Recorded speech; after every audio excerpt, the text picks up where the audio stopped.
Well, if you guys are like me, and it's, February of 2015, and you watched one after another SHOT Show knife preview videos in January,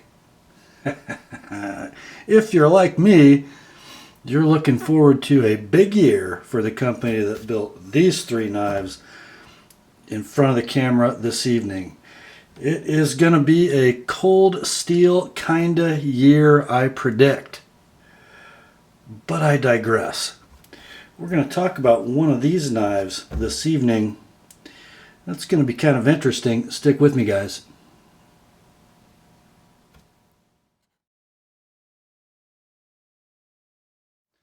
Hi gang, Rob here. It's the evening of 11 February 2015, and got a little guest blade video for you tonight, and we're just going to talk about Cold Steel AUS 8A, high quality, high value Taiwanese production, and we're going to talk about this knife, the Cold Steel Tuff Lite.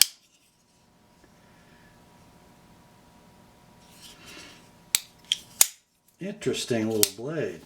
Now, you guys have seen in front of the TheApostleP camera both of these other guys, at least versions of them.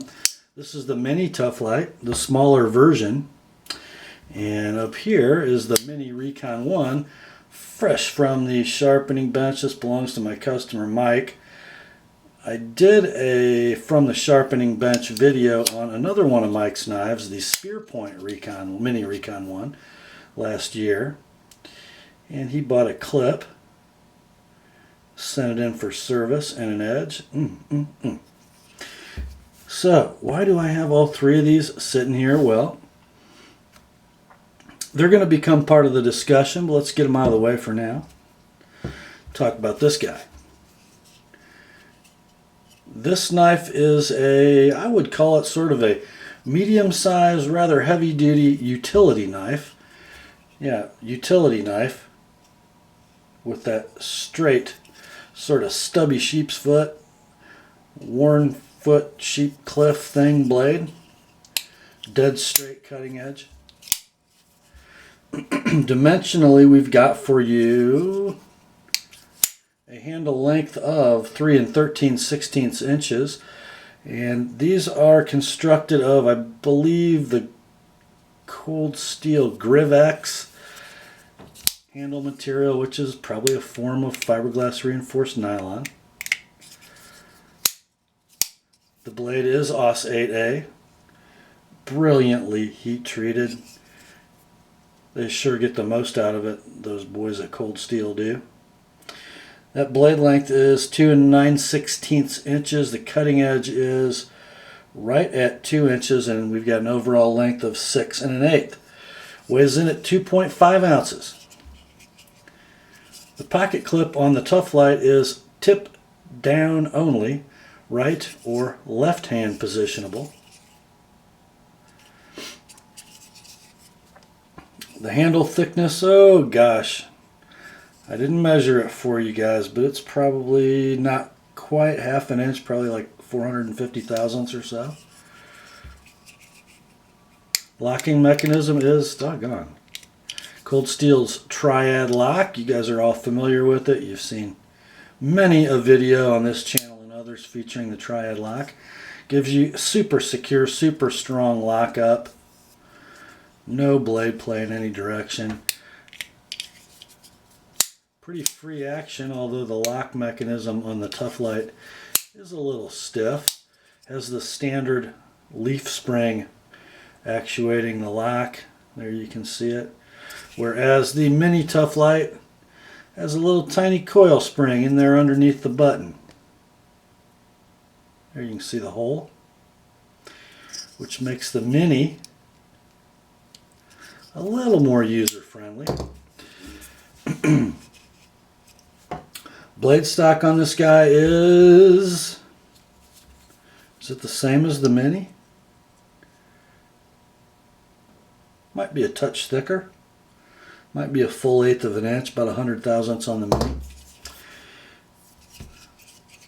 if you're gripping this thing back here with your index finger in the handle finger groove, that gives you pretty decent reach, but I think most people are going to use this knife in the forward grip with that thumb right on the spine of the blade for cutting power. Awesome. And certainly a 4-finger grippable knife in that position. Plenty of handle for a little short, hard-working blade. You know, fit and finish are excellent on the knife for the money. These are about $30. The grinds are beautiful. This edge well used, not getting sharpened either. But factory edge well used. Got a couple little nicks in it. Tips a little bit rounded off. Don't know if you can see that. Come in tight for you. There. You know, it's not quite all there. Run over the fingernail. A couple catches. But let's see. You know, let's see if a little bit of a abused Os 8A, not abused, but well used. Let's see if it can still cut limp, fibrous catalog paper. Shall we? Huh. Yeah. Not bad. Not bad at all, I think.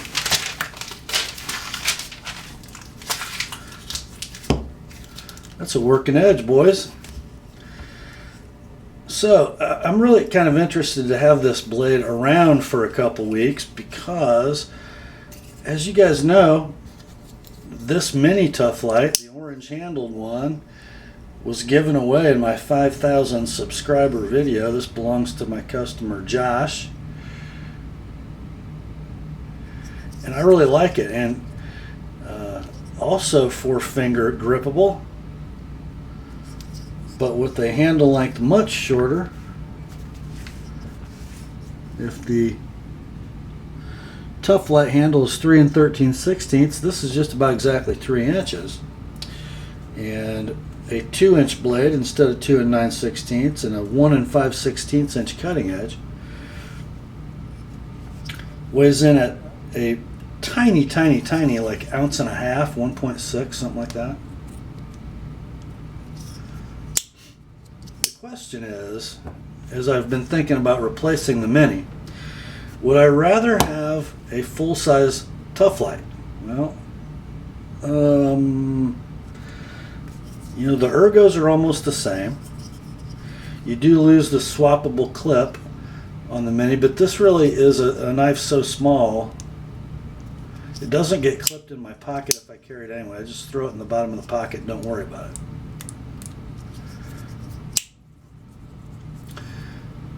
So would I rather have another mini or a full-size Tuff Lite? Well, the answer for me, guys, is if I'm going to go this big, I'm going to go this big. I'm going to get a mini Recon 1, or carry a mini Recon 1 with a 2 7/8 inch blade, 2 3/4 inches of cutting edge instead of 2, and 3.3 ounces. You know, in pocket, the mini Recon 1 doesn't give us much more of a larger form factor than the Tuff Lite. And they might even be about the same handle thickness. So if I'm going to go with this smallish straight edged utility blade, probably going to go with the mini. So I think I'm just going to order me another one just like this, orange handle, mini Tuff Lite. I also kind of prefer in the mini the angle of attack. If you notice, maybe this will look better laying down. Notice the straightforward attitude of the Tuff Lite versus that sort of upswept blade on the mini. For some reason, I kind of like that better.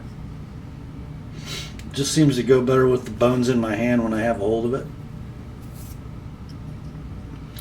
But you know, that is an opinion, a personal preference kind of an issue. Let's talk about the rest of the knife. Nice generous lanyard hole. You can get whatever kind of lanyard in there you want.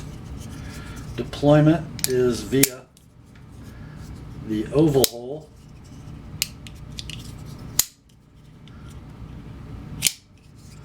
It opens about any way you want it to.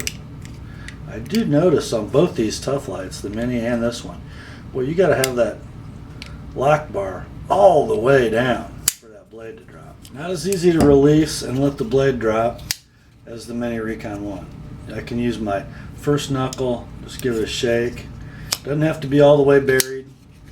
The button I'm talking about just still has to go a long way, but you've got room for error in the Mini Recon 1.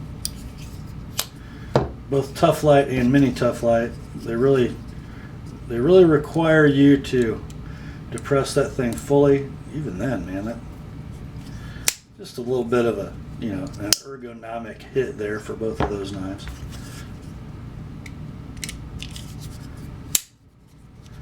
But you know, if you need to deploy quickly, they're both capable of that. Both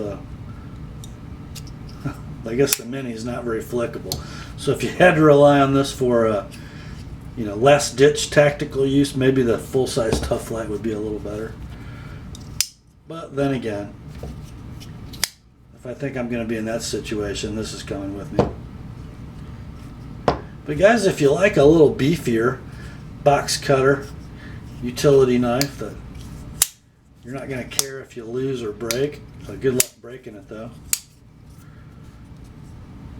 the Tuff Lite might be a great option for you. Stay tuned in 2015, my friends, for many Cold Steel videos. Oh boy, they are up in their game. They are going in a direction that should make Benchmade, Spyderco, SOG, Kershaw ZT very afraid. Very afraid indeed. You guys know what I'm talking about. Better coatings, better steels, even a $599 production Demco. Oh! But this is roots of Cold Steel. 30 bucks, utility knife. Built like a tank, won't break the bank. Adequate steel, great blade grind, sharp out of the box. Cold Steel value, baby. That's all for tonight, my friends. Grace to you and peace from God our Father and the Lord Jesus Christ. And remember, the word in all three Cold Steels are sharp.